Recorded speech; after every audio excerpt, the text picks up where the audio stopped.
I'm Lloyd Doggett from Texas, and I think there is a different kind of pre-existing condition we've not yet addressed this morning. It's a pre-existing condition that is afflicting our Republican colleagues, and it's called amnesia. They have forgotten what it was like before we had protection for pre-existing conditions. At the White House, in this Congress, at the courthouse, they are pulling out all the stops to eliminate the pre-existing protection provisions that are so important in my state to almost half of the entire population. As we stand here and discuss this issue at this very moment in a United States District Courtroom in Fort Worth, Texas, a challenge is being made to the pre-existing requirements. It is being made by the Texas Attorney General in Texas versus the United States. An Attorney General, I might mention, like some of our House colleagues and a number of members of the Trump gang, who is under personal indictment for his own bit of wrongdoing.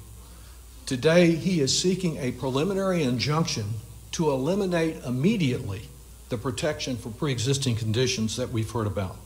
This would pull us back to an era of discrimination. It would put us back in the days of the fine print and the clever caveats. If you could afford coverage, then probably you wouldn't get coverage at the time that you needed it.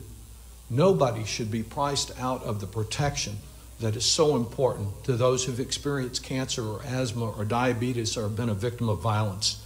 Instead of closing the uninsured gap, Republicans would expand it by throwing more families out. In July of this year, I introduced an amendment in the House Ways and Means Committee to require insurance coverage to include the protection for pre-existing conditions. But unfortunately, every Republican member of our committee voted against that very protection. House Republicans seem to be competing with the White House to see who can do the most damage to the pre-existing condition guarantees, turning the Affordable Care Act into junk insurance. Hopefully, the federal court will deny the injunctive relief being sought there in Texas this morning and will maintain this protection. All we really need is about another 2 months, because I believe that the best way to guarantee that we strengthen our health care law and protect pre-existing conditions, to change the law, you change the lawmakers, and we're about to do that and stop the undermining of the Affordable Care Act. Yes.